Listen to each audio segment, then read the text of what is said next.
guys, I think, for what we were all waiting for. Look, at the end of the day, we didn't come to see who was at fault, what happened, and who it was damaged to, because the damage is already done. Everything that was done. Even to me, I'm gonna tell you right now, an officer of Mitch O'Farrell's office just cut my breast. And you know how I can be here right now? Because that's not the point. I will address that later. I know recently we're basically like looking for a cause to kind of like get our anger and get our frustration out. It's been a long year. We've been hit by COVID, something that we never thought would ever put the world upside down, but it did. There's a good and there's a bad. It leveled everybody out. People that were high, people that thought they were untouchable, they're right here with me. I'm one of them. I worked a good job. I had a good career. I worked my butt off because of an accident, and you don't have to believe me. But one thing I'm going to tell you, this scar right here is not equivalent to the pain I felt when this park closed down. I can give you a long list of why I became what I can, but that's not going to fix the issue. Today we're going to hear what was done was done. We want to know what happened. Some of the issues that we're going to talk today about are 3 of the simple topics.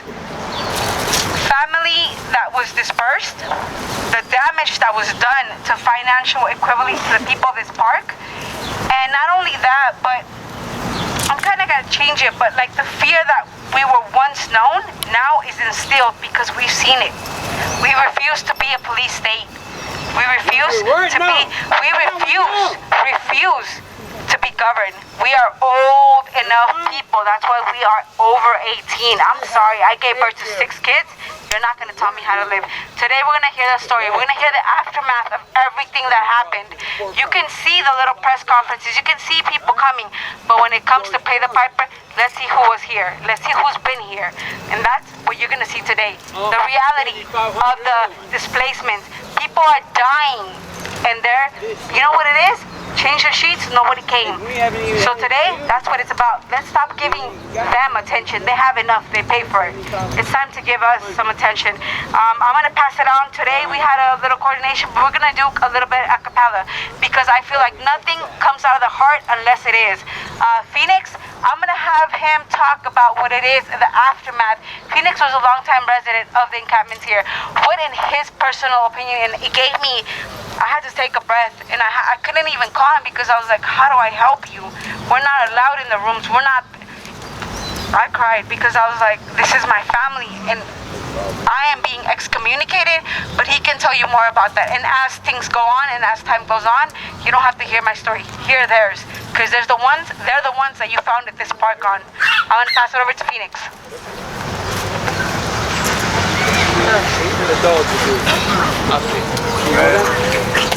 Testing. All right. Everybody hear me clear? All right. Welcome. My name is Leonard Averhart, but my street name is Phoenix. I'm gonna just share my experience of just a lot of the bullshit that I've gone through. I've been on the streets for about 2 years now.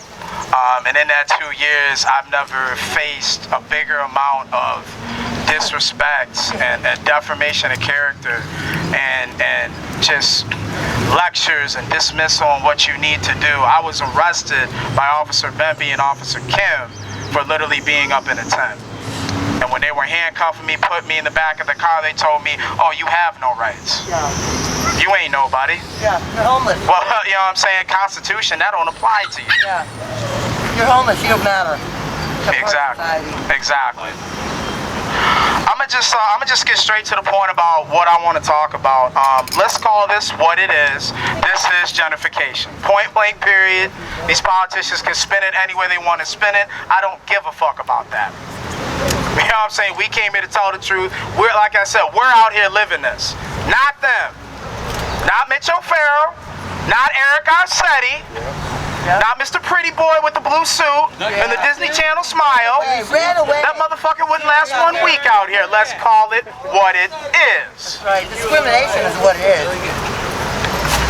Now, you'll have people say, well, man, you know, these people just need to go somewhere. They're causing a problem. They're dirty. They're lazy and this, that, and the third. Let me tell you something. When you push these people other places, they got to go somewhere. And then what happens? What happens if we go to another park, we start building, we start having a community, and then they want to gentrify that area? And then they want to gentrify this area. And then the cycle just goes on and on and on and on. Now, we talk about America, freedom and liberty and justice. I ain't seeing none of that shit going on. Mitch O'Farrell says he's proud to be Native American. Motherfucker, you doing what the colonizers are doing. What are we talking about? Oh, we don't like the way that you're living. We don't like what you're doing, so you got to get out. We're embarrassed in front of the rich folks. We're embarrassed because we got to have the punk-ass Olympics come here. What Mitch O'Farrell say? Yeah, we don't like the way it looks. Please go live under a bridge. You know, bump all that. You know, what this is, and it's history repeating itself. Now, for all the narratives I want to say, well, we're just coming here and yelling and complaining, you got to understand, we've been through hell. Absolute hell. People are killing themselves at these Project Room Keys, at these various sites here. Let's drop the science on what's going on with Project Room Key. They're telling you, oh, they got us housing and it's all happy, lovey-dovey. And when you get to these sites, they're telling you, oh, no, this is a shelter. You have no rights. You have no privacy. We're getting 7 o'clock curfews. We have no locks on our doors. We don't even have a key to our own door. We have to have somebody open the door for us like we're in kindergarten. Workers are allowed to come into our rooms whenever they damn well please. I had a worker barge in on me while I was in the bathroom and then challenged me to a fight because I checked him on it. Went to my room to go talk to the supervisor. I sat there for 45 minutes, no supervisor. But it's funny, when I'm coming back, a little 10, 15 minutes late, they're at the door like the fucking Avengers. Where was all that Avengers shit when people were dying? Where was all that Avengers shit when your workers are violating people's constitutional rights? Quick to tell us what we need to do, but there's no accountability on their side of the coin, on their side of the spectrum here. Now, people want to say we're just here whining and complaining. As I said earlier, we got the solutions right here. How much land do we got here on this planet, just in Cali alone?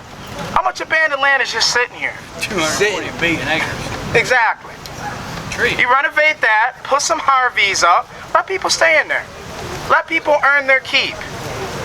Say, hey, you know, we'll work something out. If you're low on money here, clean around the area, boom, you can stay here. The solution's all right in front of us.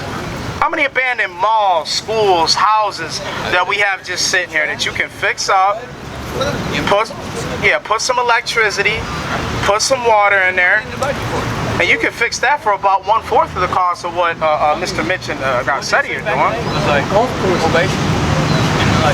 Really, Mitch O'Farrell, the greatest, what did he say? This was one of the greatest housing efforts in history? Motherfucker, you live in Disney World? Where you don't live on this planet. You don't live in this reality. We actually out here living this shit. The greatest housing effort in history, really. People dying, people getting barged in on. I know people that had to go back to the streets. It was so bad. They couldn't lay down in their bed for 15 minutes without a staff member barging in on them and just fucking harassing them. That don't make any damn sense. Project Room Key, we don't even have our own keys. Exactly. I got land around my neck, and I'm free, bro. Yeah, you know. I mean, I don't even have Project my Room own Key. You ain't got your own key, huh? No. Project Room Key. I got my own card. Yeah. Right. All right, look, But I don't have my own key. I want to ask a question. Yeah. How are you part of a rapid rehousing program and never get housed? Right. How are you part of a PROF program and never get housed? How they call it Project Room Key? You don't even got a key to your own house. You don't have a key. I just don't understand. Like, well, so are these false advertisements or are these false programs? Well, let me tell you how it is. They're like grand. Let me just say this. So what it is the shuffle.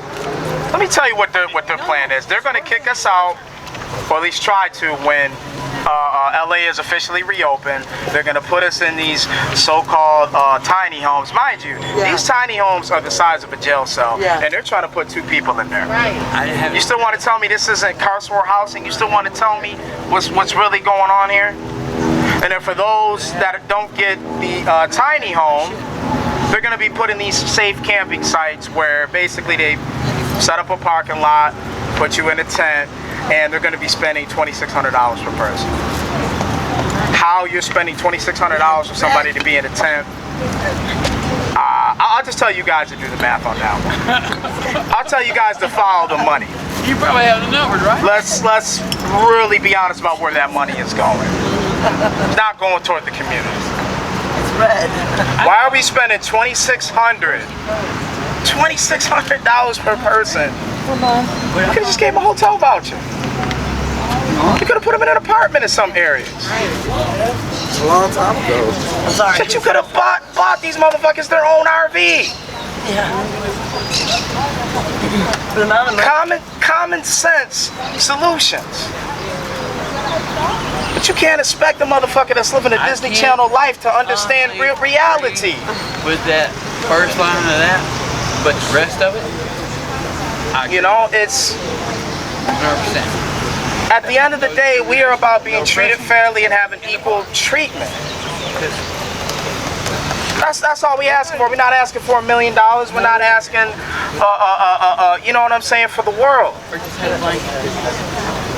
You know what I'm saying? We are asking to be treated like human fucking beings, to have fair fucking housing, and to be given the opportunity to get our own land and get our own resources. That's another solution. If these so-called NIMBYs not in our backyard don't want us, okay, like I said, give us a fair shot to get some land. Instead of making it a huge, expensive process, you got to jump through 50 hoops and wait 2 years to get some land. What kind of crap is that? To all the Mitch O'Farrell supporters and to the NIMBYs, understand something.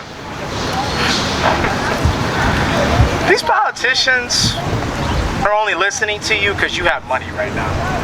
Understand that. The moment you wake up tomorrow, your bank account shuts down and you're out here, let's see if it's still your park. I don't want people in my backyard. Okay, when you lose money and then come to this park, let's see if you're still treated the same way. Spoiler alert, you won't be. This is, not only is it just racism, not only is it gentrification, it's class warfare. Look around you at this beautiful fucking park and we got fences out here like it's the penitentiary. And what was the first thing out of Mitch's mouth? Well, we're doing this to kick the homeless out. No. He did that to divide you. He wants rich versus poor. It's you against them mentality. See, if you want to get mad at somebody, get mad at the homeless. Fact. Mitch O'Farrell, Garcetti, all these politicians, from the bottom of my heart, kiss the blackest parts of my ass. We so quick to get caught up in this game of Monopoly. I gotta compete with this person. I gotta be better than this person. Uh-oh, they're poor, so screw them. And while we're busy getting mad at the next person, none of us ask ourselves, who created this board to begin with? Who put us here? Should we be getting mad at the homeless while this park's looking like this, or should we be mad at the people in charge of this damn park with all the resources? We didn't bring 50 cops and security over here.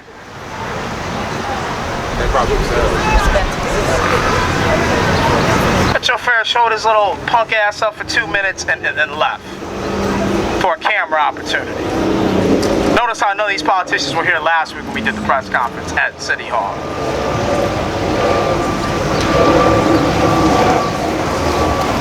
You know, what it comes down to, like I said before, is class warfare. This is a fight for our freedom. This is a fight for us to be treated right and to get land and resources. And people got to wake up and understand that. You know, we're so quick to judge and you know, you're the problem and this, that, and the third, not understanding this could be you tomorrow. How many people are sitting out here with 2 to 3 college degrees? How many people are sitting here, used to go on tour with the latest bands and they're out here? This is a systematic issue. So, with that being said, this is a movement, this is a fight for our freedom. People can either put a helmet on and get in the game, or they can sit on the sidelines. But understand, for those talking crap on the sidelines, don't criticize the people on the field. Had Mr. Disney Channel over here telling me what I need to do. He's never lived this experience in his life.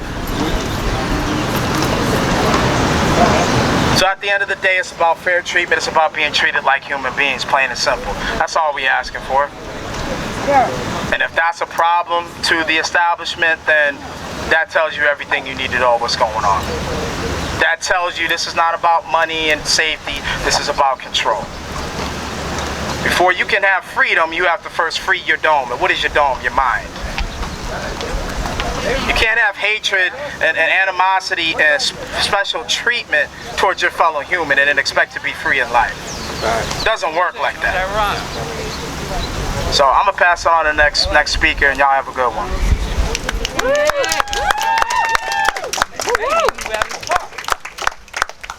I didn't want to.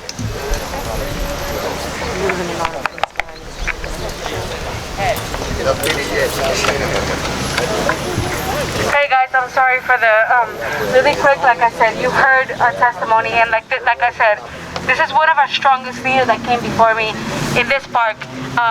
See, it's a very different thing when you're Hispanic. You could have someone. I never knew Street Watch for the life of me. Never to know that when I needed help, they're the ones that gave me that month of room key. Right now, they're the ones that gave me that hug. That was like, everything's gonna be okay. Look, I'm not perfect. Never aim to be. But you know what? Let's hear from the people that actually lived here. At the end, we're gonna go. But I ask one thing: please have patience. I know, like, media kind of is like, oh, we're not getting the story. You won't get the story until you hear the very last person. Even the most insignificant that you might think is the most significant. Because unless you've lived it, you don't know what it is. You want to know what the problems from here are? Live them, hear them, and see them. I'm gonna give the mic to my neighbor, my friend. Anna, please.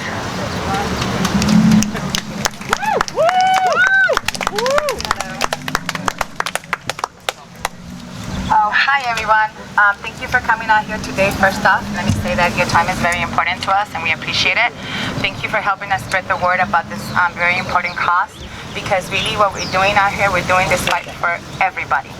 This is not just for us. Just like others. Oh, sorry about that.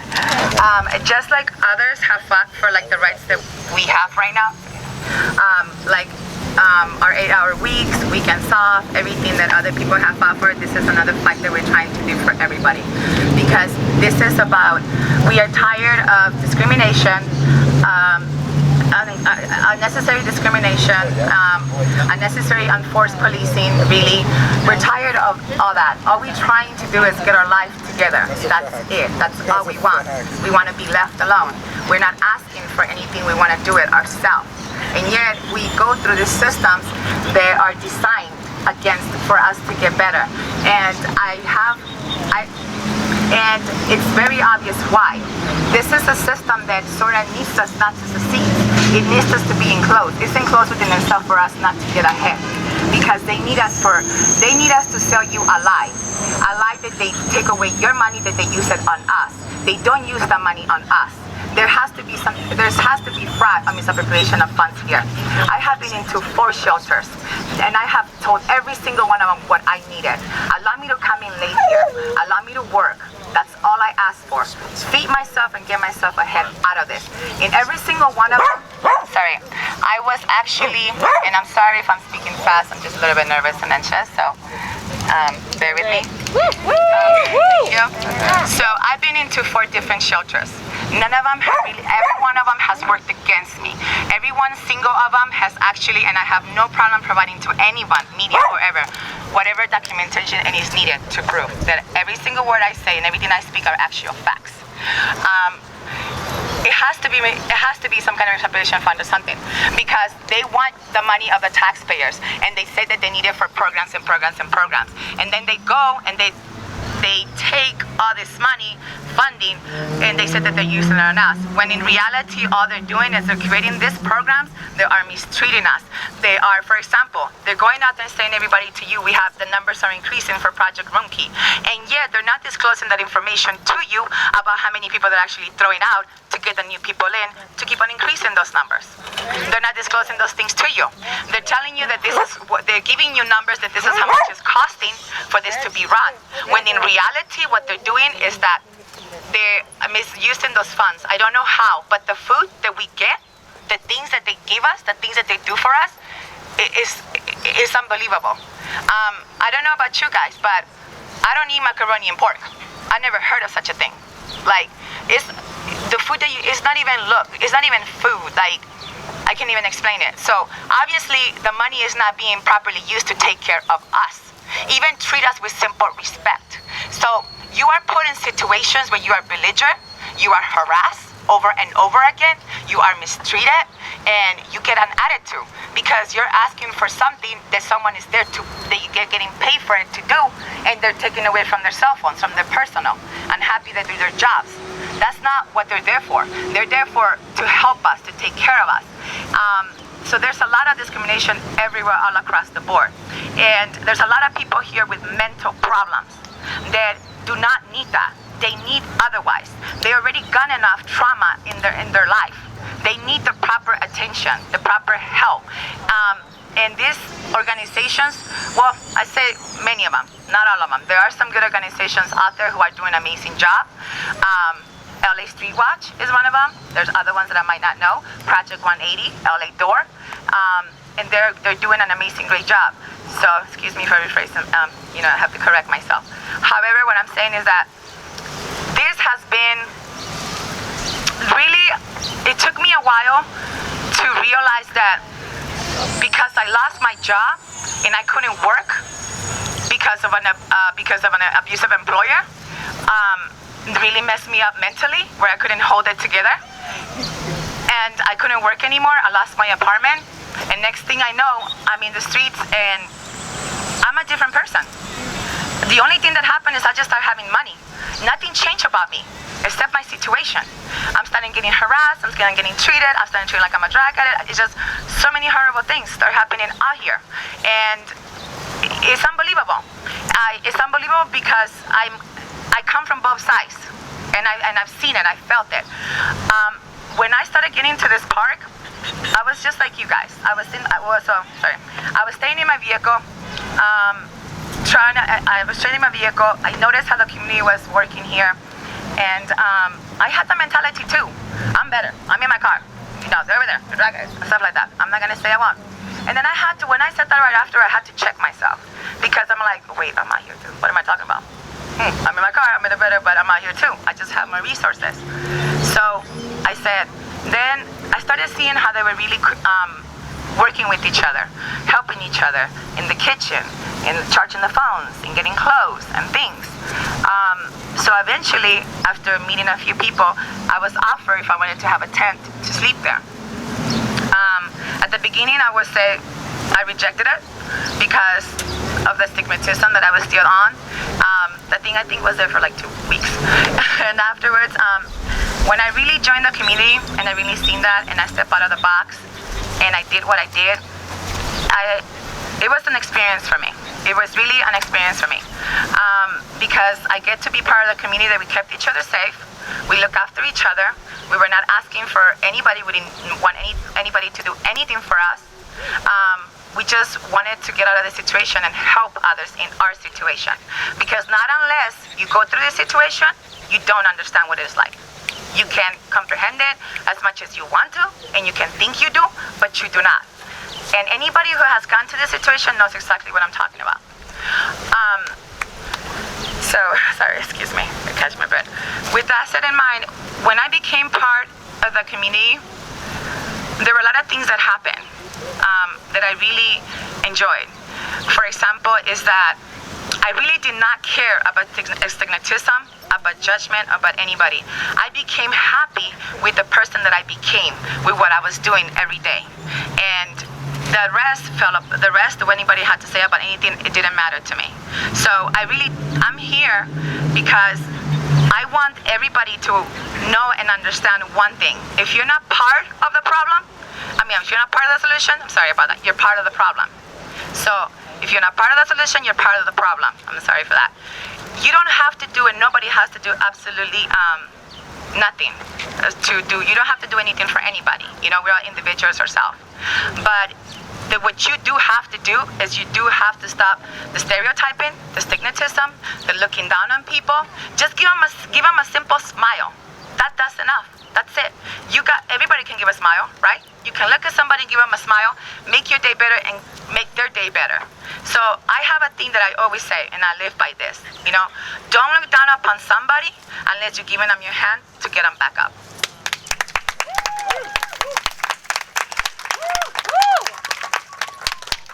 All right, guys, thank you so much. You've heard an experience of someone, and honestly, I want to ask you guys a question. If you were to look at her, would you guys think that she's homeless? No. You know why? Because being homeless, being poor, being unhoused is not a crime. That doesn't make us criminals.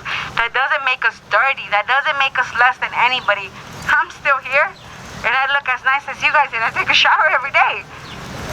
Don't judge what you see based on that. Get to know someone. Really quickly, I want to introduce someone that was one of our newest arrivals to the park, but she kind of brought like a special touch, and we always were glad to see her. We were always glad to talk to her. Honestly, I don't think I've ever told her that, but I'm quite proud of her because everything she dealt with, she held inside, and she would come out whenever she needed to see a smile. But I want to say that she knew that she could because we were here. Please, I want to give everybody my friend Celine so she can give her experience. It's a little difficult for her, but please. Hello. Hi. Yeah. My experience, how I ended up in the park is I was a victim of abuse, and I contacted the domestic violence hotline, and they said all the shelters were full. So I had basically nowhere else to go. So someone told me about this place, so I came here. I was very pleasantly surprised how they run and organised everything. I was really impressed with that. I'm not a drug user. I don't even really smoke or drink, and I don't think I have any mental health issues. So the labelling and stigmatization, that homeless people are like that is actually incorrect.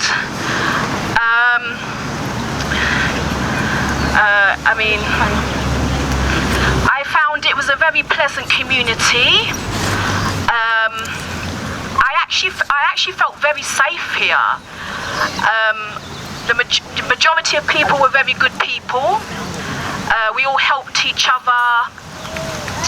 We had plenty of food donations, and I had a very pleasant experience here. I'm against these travel bloggers coming here for one day with their own agenda and biased against homeless people, and just coming here and labeling us as criminals,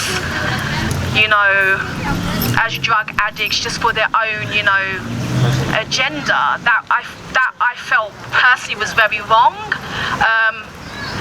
They don't tell the whole story. They give a very very negative. They give a very negative picture of homelessness. I'm currently staying in the hotel at the moment, the Grand.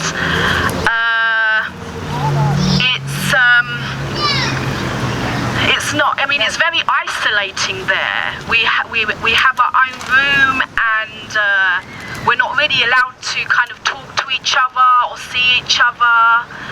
And we're only only, we're only allowed in the smoking area for 10 minutes, so it's very isolating there, which is, that's very, bad for people that have mental health issues.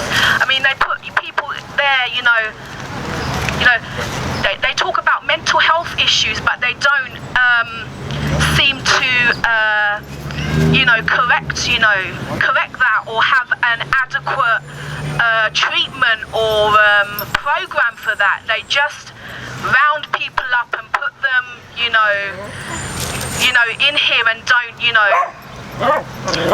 it seems like, to me, it seems like they're just recycled out and put back out on the street, and that's a very bad system that they have.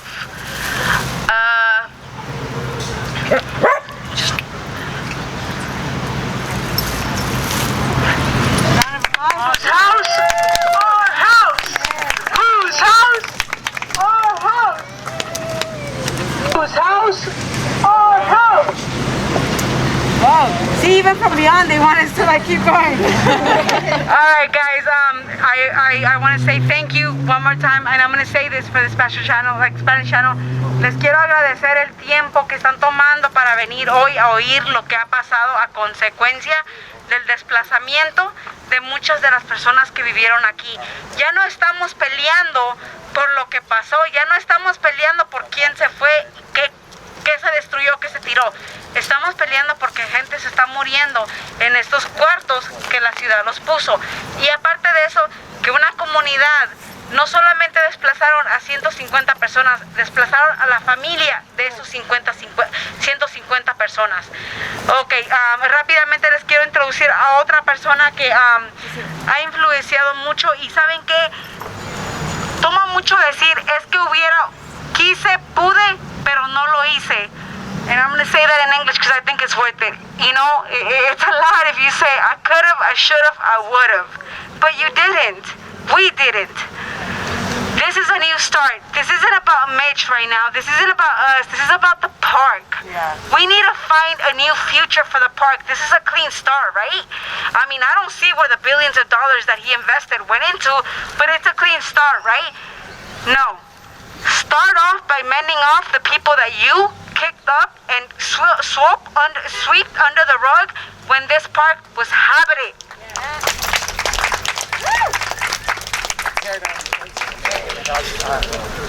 This fence is only symbolic to you. If you don't tear it down, somebody from our community will, or you'll end up doing it yourself. You know why? This is our park. This is not your park. God's park.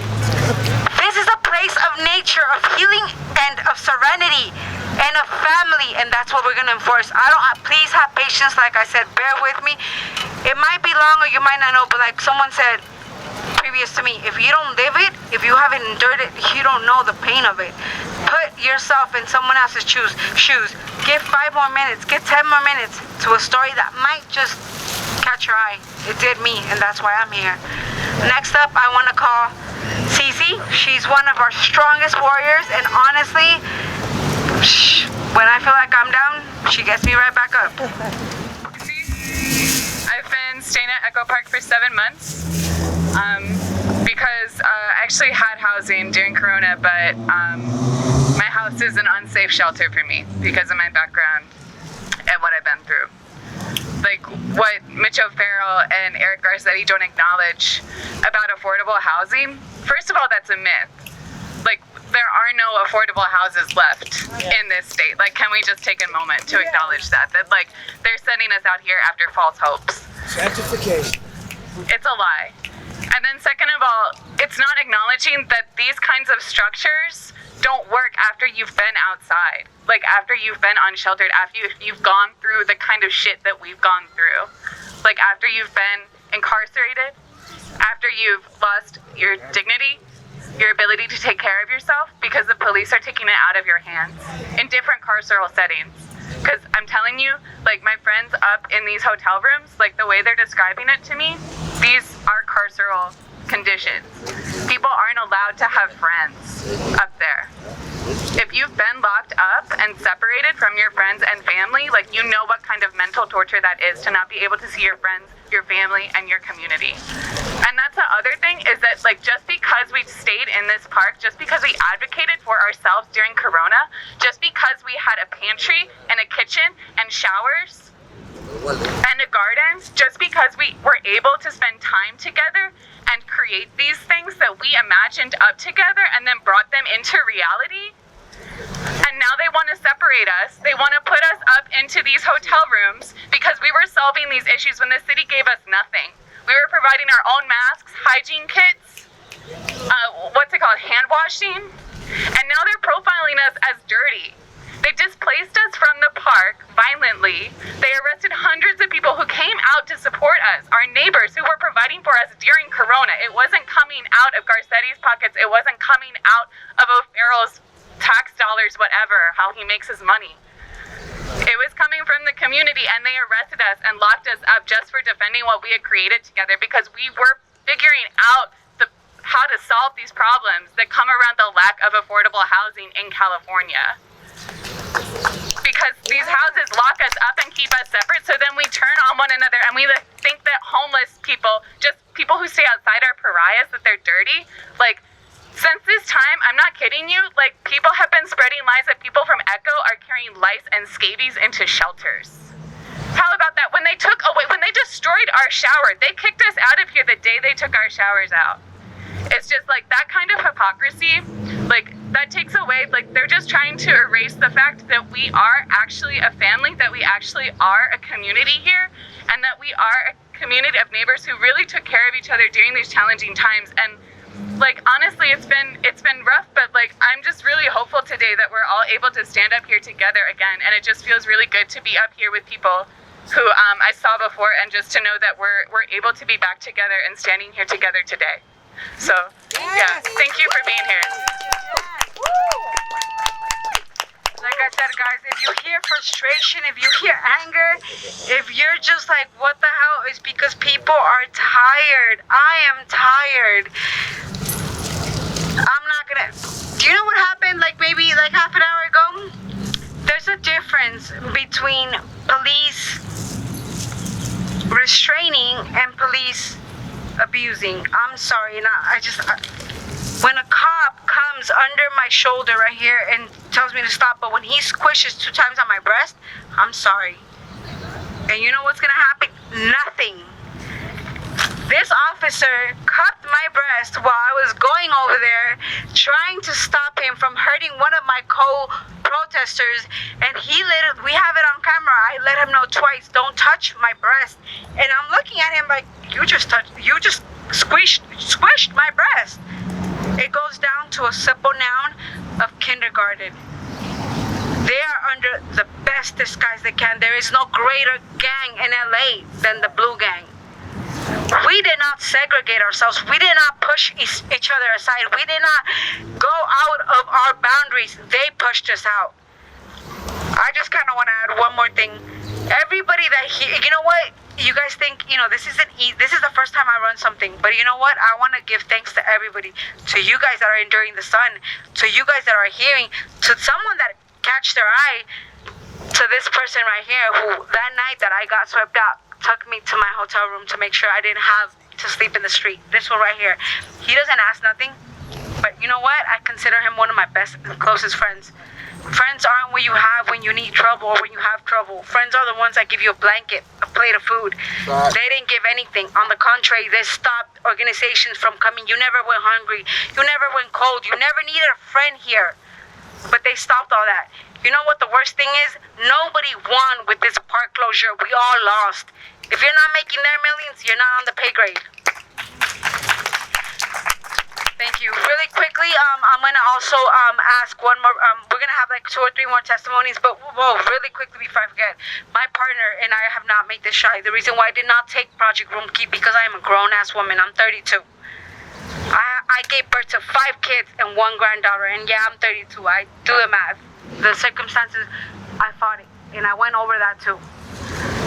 I'm proud because I know deep down inside, they know what I'm fighting for. But on a quick note, Wall Street couldn't be here today because he had to take care of some other issues. But one thing, and I'm going to quote him, he says, why is it called Project Roomkey? It should be called Project No Key.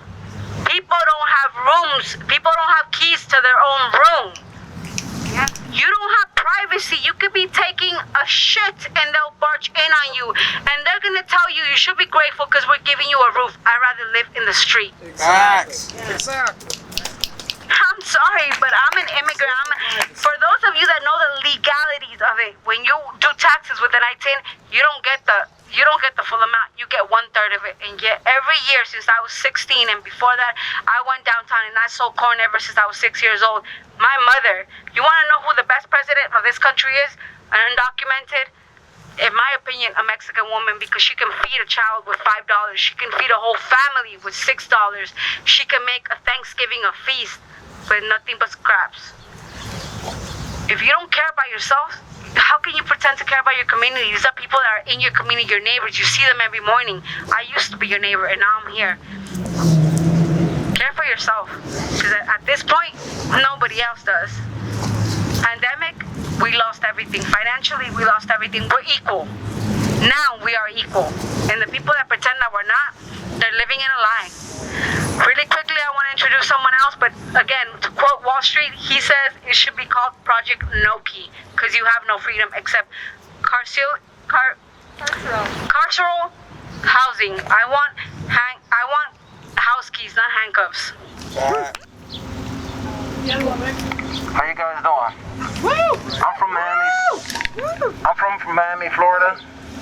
I came out here for school and music. Criminal justice student, certified in phlebotomy and EKG. I've been out here for about 2.5 years. I stayed right over there. And the perk, I was brought here because, when I became homeless because of COVID. The first day, literally, when I bought a tent and I placed it in Skid Row. The first day, I placed a tent in Skid Row, and I actually work in Martin Luther King Hospital as a server down in the basement, where we serve, patients, the COVID patients and all that stuff or whatever. The moment I came back, all of my stuff was gone. The whole tent, like it was never there. I heard about this park and then I came.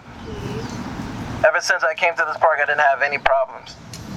But when there were problems here, there were a group of us, small handful, me, Cece, Iman, Ashley. We started Echo Park Rise Up, where we were receiving donations, food, money, whatever was needed, and we supplied everyone here who was mentally disabled or physically, and until the government took it away. Mitch O'Farrell and whatever his name is, This was not a bad community. This was a community where people looked to, and this was a community where people came and said, yo, my stuff is gonna be safe here. My body, my mind is gonna be safe here. Because mind you, I still go to school. I'm a criminal justice student. No one in my school knows I'm homeless. Well, now they probably will at the 8 o'clock news, but it is what it is. For a long time, I've been thinking about if I actually wanted to come in front of camera and actually say this and talk to the people.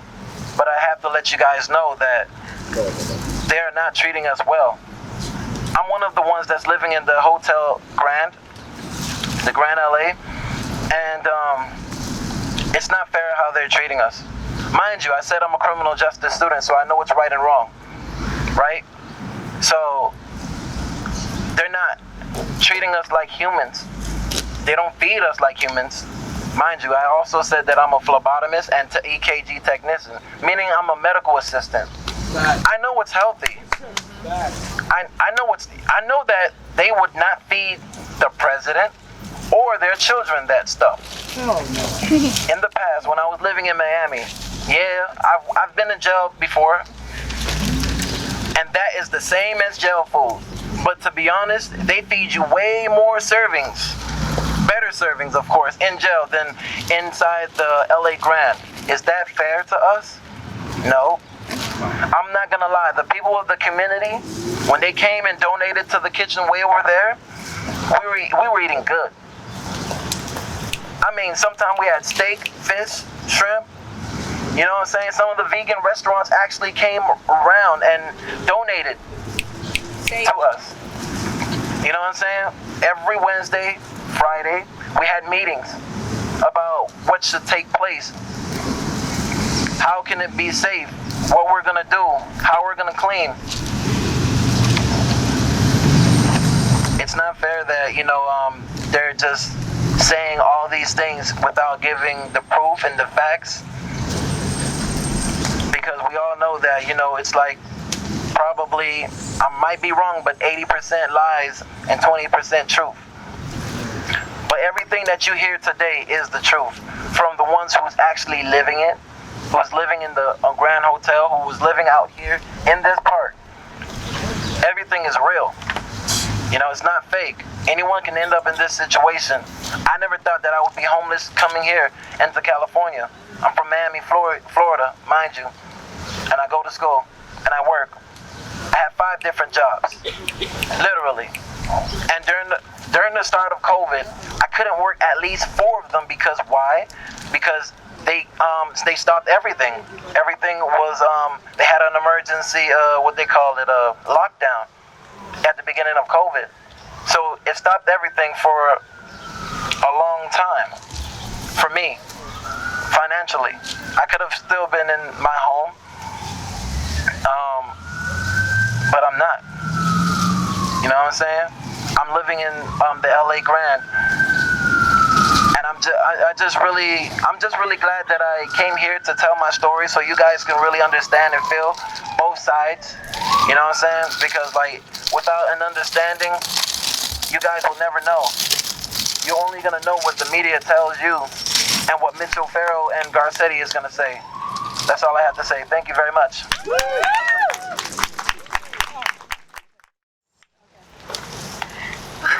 Alright guys, I'm sorry if I'm laughing, but that was one of the greatest examples of free will coming on through. He paid his dues. He has a right to come on through. That's right. Alright, really quickly guys, I'm gonna have something that was brought to my attention that I think we haven't emphasized because you guys think homeless, and that's general. I know. Someone brought up a very good point to me, and which is one of the reasons why I've been fighting. Women, and I'm gonna make it as brutal and as honest as you can so you can see the difficulty.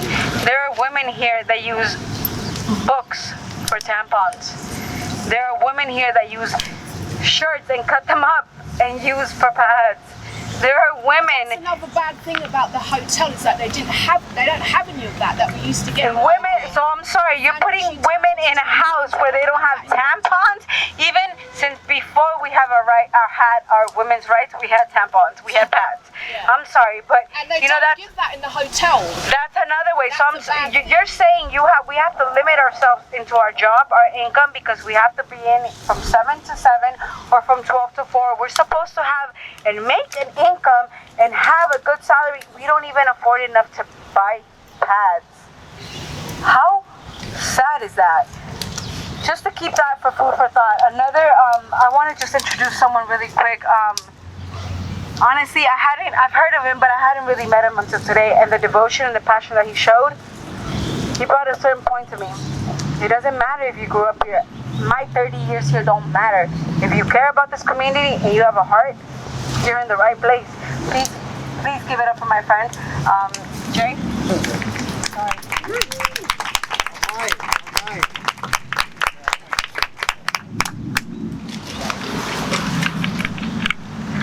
How y'all doing today?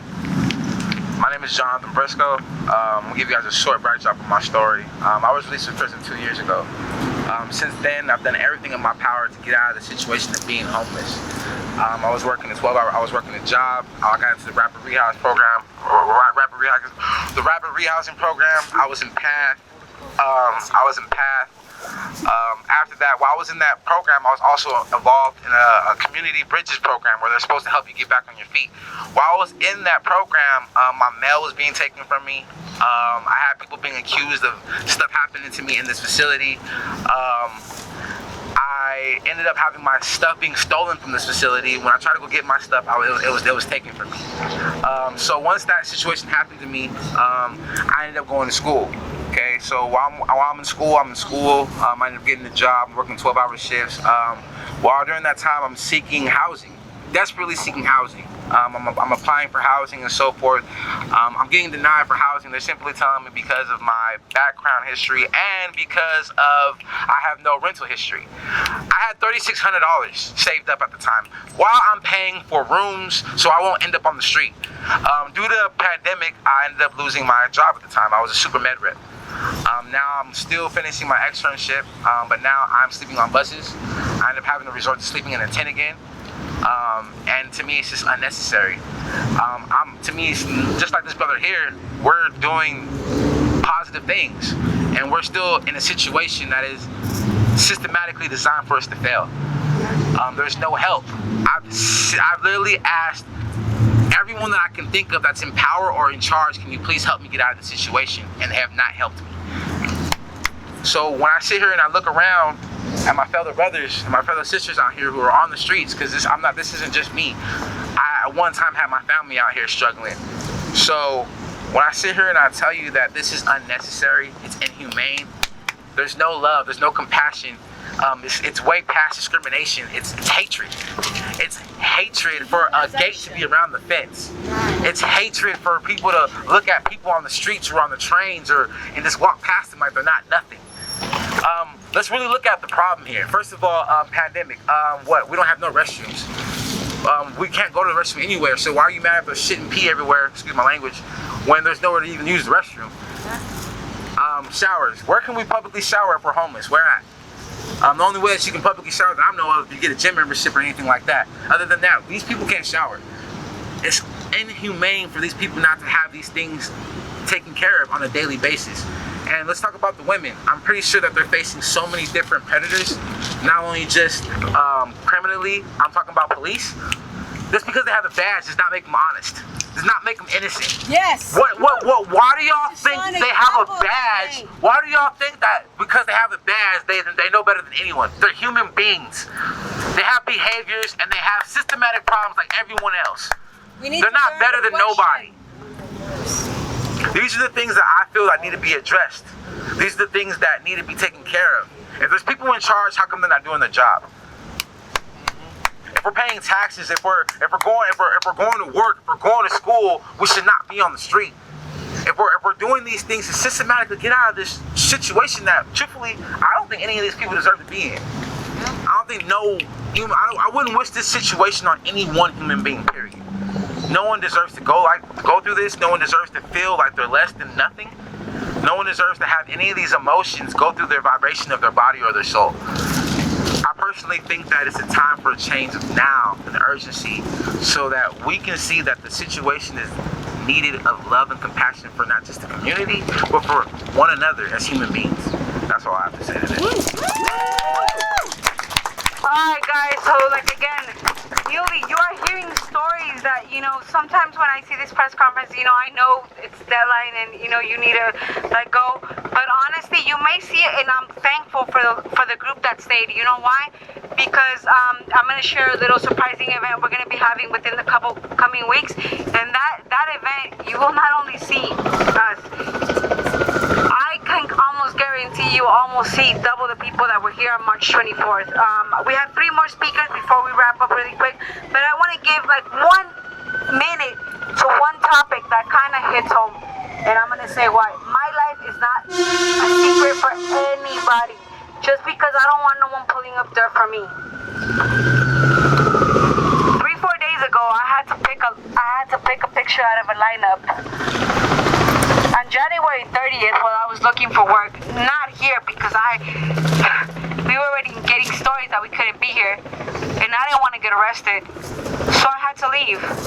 I left for maybe less than a week. I ended up getting raped. Not here, over it's supposed to be nice and safe and where it was. Where there's cameras and where there's police coming all around. Where were they when I had to pick up that lineup? Where were they when I woke up at 4 in the morning? Not knowing what the heck happened to me. Like I said, I can give you a long list of why people end up here. Our circumstances do not defy our situation. We are human. We are not criminals. We are not breaking any laws. We are not here to steal. All we want is a good, running, legitimate, affordable, long-lasting start, which is what everybody wants. You tell me, if someone does not perpetrate you home with your children, will you not defend it? We have been ripped from our lands for many years. I have been told I have no right. I have been told I had no voice. I found my voice. Man. The group that you see now is going to be nothing to the group that's going to come. And you know what? At the end of the day, what we want and what we end up walking away say, excuse me, but I'm going to say this. Yeah, bitch. We're here. You took off running. We stayed here. Put that gas money into good use. Feed the kids from this community. Because you didn't displace adults. You displaced at least 5 children from this park that we all watched out for. We all knew where those kids were. I personally helped them take out the trailer, restart it, because no one could use, I'm an electrician, so I know how to use power tools, and I know how to use the words. Really quickly, I'm going to pass you over to to a few more people. She wants to give a point, which I think is, very important. She's going to share that with us really quick. After that, we have 2 more speakers, and then we're going to end up with basically what the goals, what came out of it, and the fact that if we want to make an improvement, all of us, you know what? Even him, he wants to even show his face. He needs to do some redemption. And we're going to hold him to it. On my blood, I'm going to hold him to it. And that's the blood of my native ancestors. My mother that's India Yaqui. My father that's Oaxacan. My mother that sold corn. My dad that sold shoes. My children that played on these grass. That ran on these fields. And me that protected this home even before you guys came. Well, thank you. So I came back to the microphone because I wanted to say something that I might have forgot earlier. So Echo Park was a community that we kept each other safe. Now here's the reason. I know you guys are, for all of you guys who are very smart and intelligent, which most of them, all of you here, if you ask yourself, how long have you had Skid Row there? A long time. How come they don't get rid of it? And I'm going to tell you why. When COVID hit, the government and all of these agencies basically disregarded us. They closed everything down. In LA, there is a spot called Refresh, the only spot in all LA County for all homeless to go to, okay? They shut it down for 2 to 3 months. So they basically said to other homeless people, screw you. Now, when COVID pandemic started, this is when all of it began. So the world shut us down. And I'm going to tell you why they're spending so much money, some energy to really attack us and threaten us out. Because we are a threat. And I'm going to tell you how we are a threat, okay? During COVID, when we were shut down, the whole world shut us down entirely, we became a community and we survived and we thrived with each other, with the community, with the resources that we had. So while the government was telling everybody, stay in your home, you need us, we protect you, we do this, go home, and panicking everybody out, and left us out here, and left us scared like we were going to die next, we did the opposite. We united together, we survived, and we thrived. So that's why we are a threat, because for the world to see what we can do, that there's no government agency that you need to protect you, that you can work with your neighbors and your community to keep you safe and to succeed and to thrive. So that's why they're spending $2 million on the police here. That's why they're doing everything that they're doing. They don't want you to see what we're capable of as independent thinkers, as human beings. They want you to see. Let me tell you why they haven't gotten rid of Skid Row. They haven't gotten rid of Skid Row because that's what is needed to sell you the lie that they're selling you, to take away the money, to tell you that we are a problem and that they are fixing it. No, they are the problem, okay? They're using us, our situation, and creating an enclosed system for us not to get out of here so they can keep on benefit you, selling you lies. They're all here, it's only drugs. I'm so sorry, no. If you are really smart and you cannot, it's only drugs? Then you got to be stupid, I'm sorry. But you can smart and realize that There's people out here who are doing drugs. There's people out here who have mental health. There's out here who don't have family. There's teenagers, all kinds. However, that's the reason why it's spending so much energy, so much money doing what they're doing. Because we are a threat what we did when the world shut us out. We came together, we worked together as a community, we survived and we thrive. In the world, and everybody was seeing it in the park. We were not. If anybody goes to Skid Row, that thing has been there for 20, 30 years. Just Google, talk to people. The horrible things that happen every single day. Nothing compared to what's happening here. What we had here was a safe community. We kept women safe. Where can you go to keep women safe? That's the reason why I joined the community. That's why my story, her story, and her story aligns. That's why I joined them. That's why I invested my time and my money and everything, energy that I got for this fight right now. Because I'm doing also this, I have children. I want to change a world for all of us. And going through this, it's sickening. So I want everybody to know that we need your help. We need your support because we cannot do this without you. And we are here to tell you the truth about what's really going on in this whole system that you are being lied to by the government agencies and politicians and everybody. And here's one last thing that I would like to say. It is a very key point. The most important person in all of our communities is your local politician, like this guy. He can make your life a living nightmare. Presidents, governors, all I have, they don't never nothing with you. Your local politician is the one that matters. So if we want to create change, that's how we need to create change. Thank you for your time and thank you for everything again. All right, guys, once again, I want to thank you guys for your patience. Like I said, I mean, if you see frustration and if you see everybody wants to say what they've gone through in like 2 minutes, but realistically, it's impossible. But I want you guys to see the frustration. Look, you're going to only live it and see it 100 times over. Hear it so we can understand it. Really quickly, we have another member. He's going to give his testimony in Spanish, and I can tell you, I've been here for 30 years, and this man, I grew up seeing him work at my closest market.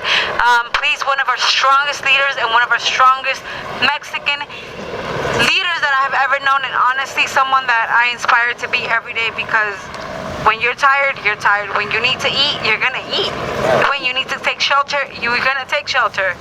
And I'm sorry if you see no cover up in our voices. We're kind of tired. Once again, I want to introduce you guys to Gustavo. He actually helped run one of our greatest achievements here. For those of you that didn't know, we had kitchen, we had a garden, there was books, we had a power-up table provided by Street Watch Echo Park. We had everything we ever needed. You never went hungry. We had spiritual food, we had a church, we had friends, we had a congregation, we had everything that no society, no city, no place right now has because they're in it for themselves. We're in it to make sure our neighbors don't go hungry, don't go cold, and have some kind of peace after the mental hardship that you've gone to. Once again, I want to introduce you guys to Gustavo. Please give him a round of applause. Woo!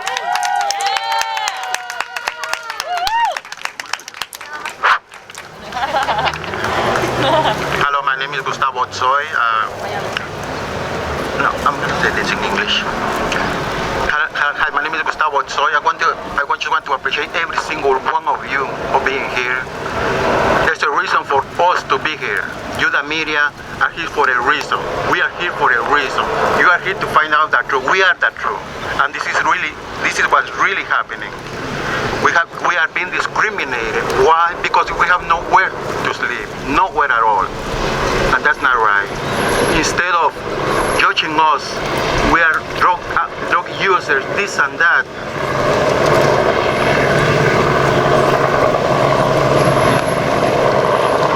Why you judge us like that?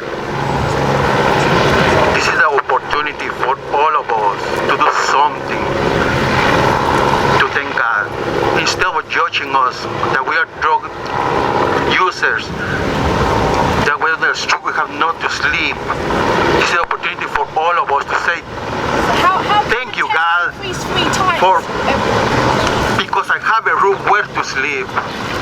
Thank you, God, for giving me the chance to help these people that have nowhere to sleep. Just let's get all together. We're all brothers and sisters. When you die, you don't take anything, nothing. Those rich people, they really think that they're gonna take like 1 cent. No, they won't. When we die, we just go with our hands open, with nothing. So why not to think? No, this is our chance. Let's give thanks to our Creator for just being here. That's all I have to say. Thank you. All right. I mean, I don't know if you guys could see, but I wanted it to be in Spanish, but in English, I guess. Maybe you know why? Because we've been subjected to the language barrier for so long that we just kind of adapted, and that was our number one mistake. We adapted. We shouldn't have. I'm sorry. We should not adapt to any regulation, formation, or creation that is not. I speak for me. I fear no one or nothing except the one above. That's my personal belief. Throughout the whole day, I've been meditating. I've been asking myself, what can I say that's going to touch my people? And I could just say one thing, and I'm going to say it in Spanish. Mi gente, su sangre ya está cansada de que la pisen. Mi gente, sus hijos ya están cansados de vivir en un lugar que no pertenecen. Mi gente, hemos vivido aquí toda una vida y aún no tenemos nada. No tenemos derecho a lo básico, no tenemos derecho a lo que la gente toma como nada. Y somos los que creamos este lugar, somos los que trabajamos con el trabajo de día a día, el sudor de la frente, no sabiendo si la íbamos a lograr el día siguiente, porque siendo hispano, chicano aquí, era peor que East LA. Yo sobreviví esos años, yo no los viví, los sobreviví. Y tengo un derecho de querer que los años que me quedan sean algo pacífico. And I'm going to say this in English. My people, and I'm talking to the Mexicans, the Hispanics, the call I've been calling out. Anyone that's felt out of place, yes, anyone that's felt out of place, anyone that's been reprimanded, anyone that's been segregated, anyone that's been pushed aside by the system, set up to fail for the system, to only for them to come and get you. We gave you this, we saved you. My kids are in foster home right now, and I can give you, and I can even pawn my soul that they would rather be eating rice and beans and be with me than be in that fancy house. Family isn't, we're not fighting for luxury hotels, we're not fighting for payouts, we're not fighting for money. All we're fighting for is give us a running start. Fine, you don't want us in the park, give us a reasonable solution. I've been seeing my people kicked out, moms and pop shops that made you guys happy, that made your grandparents happy, made everybody happy. Where are they? I'm barely even paying their mortgages or our neighbors. My mother sold corn for 16 years. My dad proudly sold shoes. I am proud to say I'm Mexican. But you know what? Are you proud to be you? If you care about yourself, you're going to care about this community. You're going to take care of it. It doesn't matter if you're white, you're black, you're Asian, doesn't matter no more. If you were displaced, if you came to this park looking for mental sanity, for anything, and you found that gate, they were against you too. Do something about it. Really quickly again, I'm going to introduce, and we're going to wrap up really quick. I want to, again, bring up Phoenix because, like I said, part of this that descended as of this, it's called UTAC. It's an organization that basically is a baby right now, but basically what we're saying is, okay, you put us in rooms, we followed it. 20 people, if not, have died. Over 1/3 of them have mental illness. They highlight the overdoses in the park. They don't talk about the overdoses in the hotel. Exactly, and they don't even have Narcan to fucking counter solution that. The people there are not trained for anything except antagonizing the people there. I'm gonna leave Phoenix just because, you know, like, I want to keep you guys, you know, like, on a time loop. And also, I can speak for hours. Walk around the park and just imagine what I walk around. I'm undocumented. I got no papers. I'm an electrician, but that don't mean crap. That don't mean anything. I'm an inside journeyman. I was getting paid $68 an hour. Now, I don't get nothing. I'm negative. And still yet, I don't ask anything from them. If you're not going to take from us, If you're not going to give us, don't take from us. Once again, I want to introduce Phoenix, who's one of our strongest leaders, and he's one of the leaders from UTAC. Let's give everybody here a round of applause that showed up today. We came out, we did our thing today. Yes, sir. I want to thank everybody out here that showed up, that spoke their mind, that had something to say. You know, sorry, I'm fucking up here. You know, what it all comes down to at the end of the day is what everybody's been saying here. This was a community. These politicians can spin all the bull crap they want to spin and say, we saved you. You didn't save us from jack shit. You know what I'm saying? You didn't save us from nothing. Again, it is a product of cultural conditioning. Well, you're broke, so you need help. You're broke, so there must be something wrong with you. Isn't that what the colonizers did to the Native Americans, to our ancestors, to my ancestors? Oh, they're savages because they're living life different than how we envision it. So there must be something wrong with them. It comes down to we had a community and it scared the shit out of them. What it comes down to is we were taking care of ourselves. We had the community gardens. I used to box out here with brothers. I used to train out here. We used to, you know, go over today's mathematics. We used to instill knowledge, wisdom, and understanding. Dance classes. I talked with brothers that, and shout out to Devon, who went back out to the East Coast. You know, he was saying, I want to build a school for these kids. Let's teach these kids the real history. How can you have a grasp and an understanding of the world if you don't know who you are?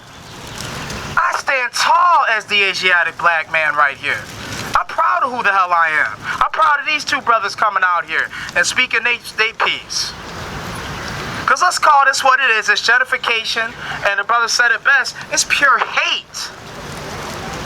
Well, if you guys just leave, if you guys just go along with the bullshit, let me tell y'all something. History is a motherfucker. Facts. I mean, history is a motherfucker. Let's take it back to Tulsa, Oklahoma, when a bunch of brothers and sisters built their own land and had their resources and were feeding themselves, and the government came and set they shit on fire. What was the excuse then? Well, you're in our public parks. You're in it. No. They bought their own land. They put their blood, sweat, and tears into building their foundation, and the government still came after them. Let's call this what it is. Class warfare. Capitalism. If you look up the Constitution of 1871, it tells you America is still a crown colony to England. They're telling you this is a corporation. We don't give a fuck about your needs. Who is you? Yeah. Why do you think, let's show and prove, because I know people are going to throw out the word conspiracy, which anything man-made is a conspiracy. All the word conspire means is to plan. This is a conspiracy. Somebody planned to create a notebook. Somebody planned to build a cell phone. What are we talking about? Why do you think cops have a quota? When they say protect and serve, that's to protect and serve the United States corporation, not the people. What you thought this was?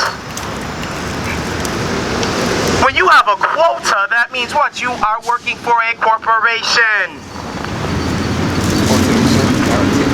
You know, it's funny. There was a time where Mitch O'Farrell and a lot of these rich folks, they don't want no one had anything to do with this part. Or MacArthur, or any of these other parks. Now all of a sudden, they want to come in and slide on in and make themselves cozy. Not in my backyard. Last time I checked, the earth was for all of us, not who's rich and who's this and who's that.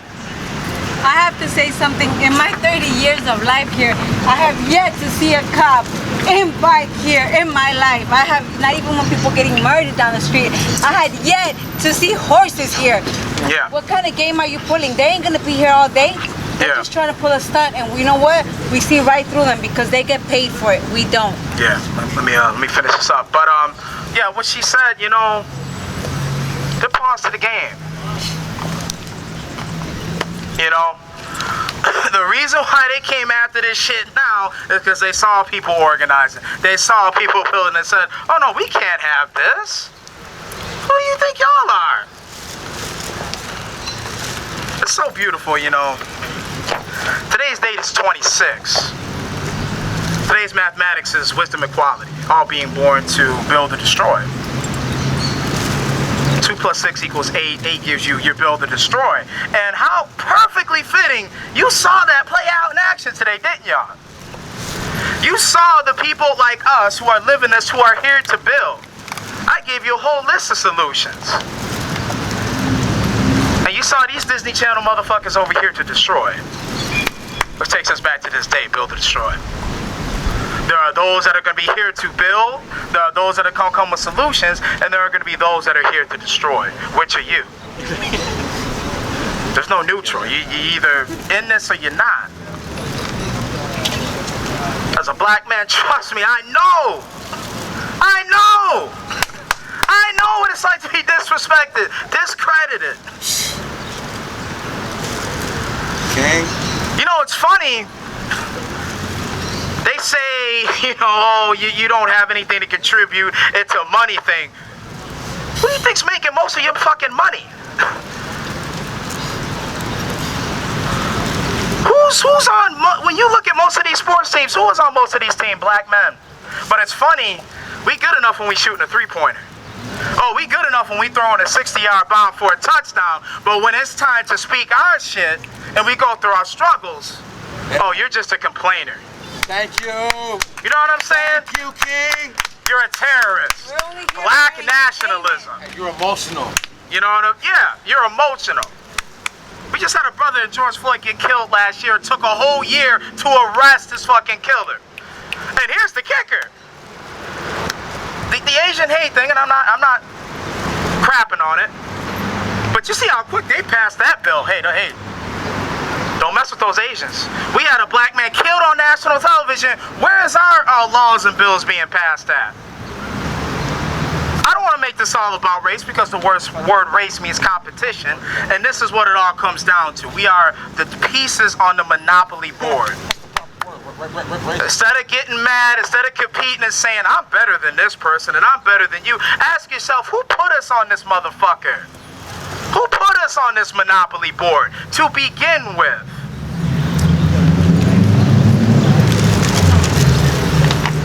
Indigenous people built this shit. We built America. From the blacks, from the Mexicans, the Latinos, on down up. So for these rich motherfuckers to come in and say, yeah, we don't want you in here because we're embarrassed and we're uncomfortable. Well, you know, if you're uncomfortable, take your punk ass to Sesame Street. How about that? We are human beings. We have every right just to be here, just as y'all do. Going back to today's mathematics, build or destroy. We showed you the bandits. We showed you the solutions. We got land just sitting here saying, hey, use me, I'm here. Abandoned schools, abandoned malls, hey, use me. It's funny, y'all got time to hire all these cops and pay them $65 an hour to police you, but you don't have time to house people? How much gas cost for that fucking helicopter that was flying over about an hour ago? That was probably 10 homes just right there, just off of one smooth flight. You're going to see the ways and actions. You're going to see who's here to build, who's here to destroy. We still here. Them Disney Channel motherfuckers is gone. Mr. Nice Man with the clean suit, he's gone. I didn't hear not one solution come out of his mouth other than, well, you're the problem. You need to move. People are feeling uncomfortable. Let me ask y'all something.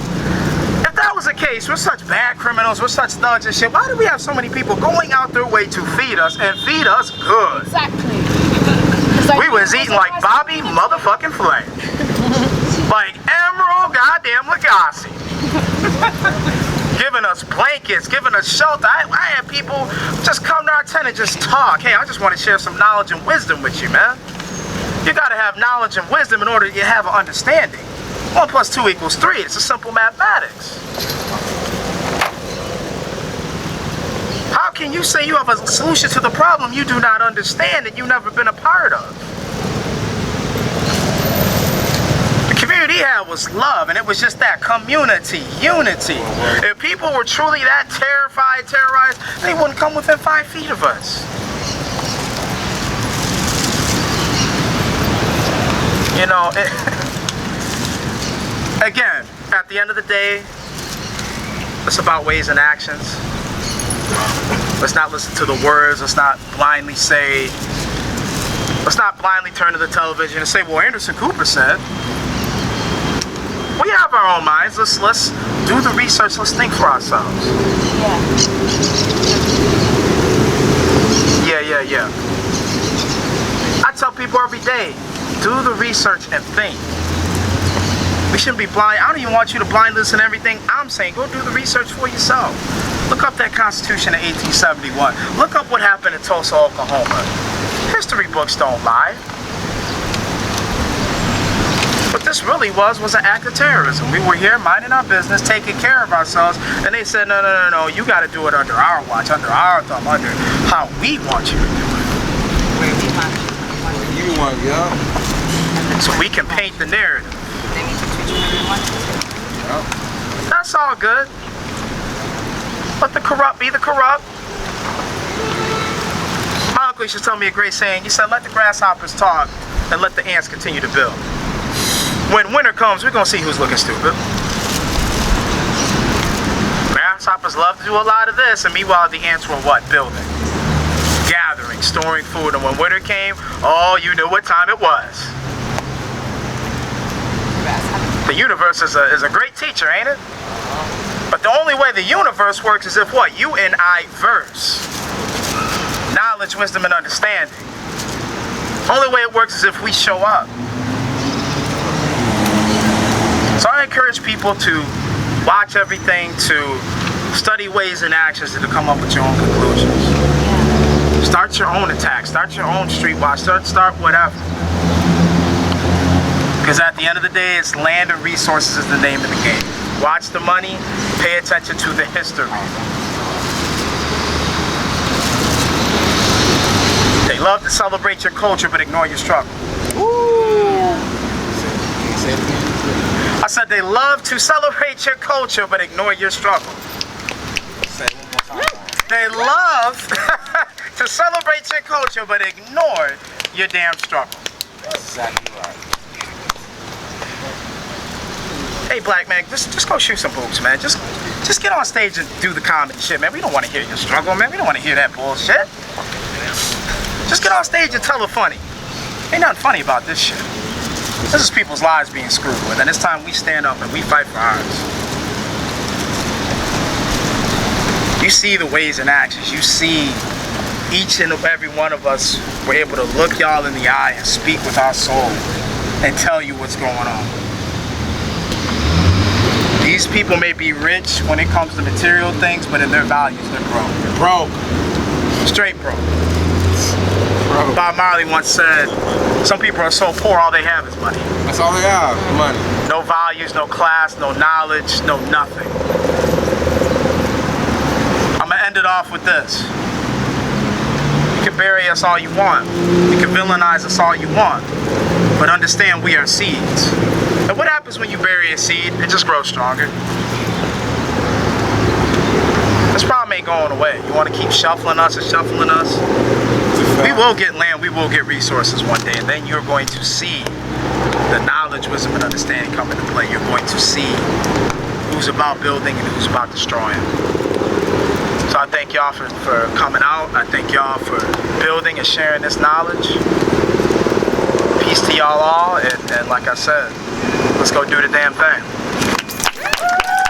Alright guys, thank you guys so much for that. Like I said, I really do appreciate your patience. I mean, it's very hard for me to kind of like express our sentiments, our desires, like I said, I want to thank every single one of you that participated either in letting media know, came, are pairing in the sun with me, and earlier today I kind of want to make I want to make like, now that we're being on the open. That man right there that you see behind you, I don't know who he is. And you know what? There's a simple question for that. I don't know who he is because he's never shown his face here. When there's an opening, now he's here. He's talking to people that are not even involved in the community as it is. And I can tell it and I can attest to it. But you know what? I did tell him the only thing that links you to this community is your color. And you shamed it. You know why? Because politicians, what they do, oh, we see Hispanics there, let's send in a Mexican. Oh, we see Americans, let's send in American. We see someone that's from the Islam religion, let's send someone that follows that. I'm sorry, no. People like us, we see right through you. You know, I've been contradicted back and forth about the people that knew me, about the people that saw me grow up, and about the people that saw and see who I'm becoming. I'm going to attest it to one simple thing. I don't have a voice. You guys gave me a voice. Even though I wasn't born here, I'm proud to be Mexican, but this is where I grew up. I was bred and raised here. Honestly, to me, it's a joke. Seeing officers walk around, prancing, this is where your tax dollars are at work. Talking to people that don't even care about the community, that's where your tax dollars are at work. $5 an hour. Please, $65 an hour? I'm sorry, but I think if you say that, it might just pay for my gas for the whole week to try to find something solution.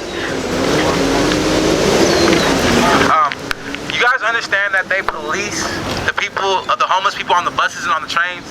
Every morning at 4 o'clock in the morning, that's the first thing they're doing. They're knocking on them to wake them up from sleeping. Why don't y'all give them somewhere to sleep then? All we're hearing about is they did this, they're causing this, I'm sorry, but if you really looked at facts the way you do, 80% of the crime that was committed in Echo Park wasn't by residents or citizens of the encampment. They were by people brought out from the outside that, you know what, we didn't call because this dumb knucklehead that has one good cell working in his brain said, hey, every homeless person out there, if you need a home, go to Echo Park. We were not only policing our state because now they're getting paid to walk around. Oh, goddamn, I want to be like them. Shit, I'm getting paid to walk around the park? Where can I pay for that? Where can I apply for that? Don't wear out your shoes now. Okay, but you know, like, my point being that, and I'm not judging them, I'm just saying y'all are working for the wrong team. And I get it, it's a job, but that's what differentiates us from them. This isn't a job for us. This isn't something that I can clock in and out. I've spent endless nights here with my community trying to make sure that they have a house, trying to make sure that they have a tent, trying to make sure that they have something warm. And you know what? I didn't have anything either. I had from what was based and donated to me. But when I needed help, and one day when my mental state was at a very dark place, someone offered me tea. No one's gonna offer you drugs here. No one's gonna offer you like crack, or no one's gonna offer you like, no. We can't control everybody's actions, but we can control what comes around the community. Echo Park was one of the cleanest, safest, self-sufficient communities that we've had. Not even their best governments can attach to that. Can they say the same? No. You know why? Because none of their organizations had heart. None of their organizations, none of their people. He's standing with 3 people. I'm standing with my whole people behind me. I don't need to tell him anything. Showing presence and the show of fear force, not by violence, but by words, is what's gonna keep us ahead. Quickly to wrap up, you guys, we are planning an event from here to next, within 2 Saturdays. We want to be excellent and like very concrete that we're going to have something to provide you guys. But, you know, we want to kind of like, I want to say that day, and when we can get established, look forward to it.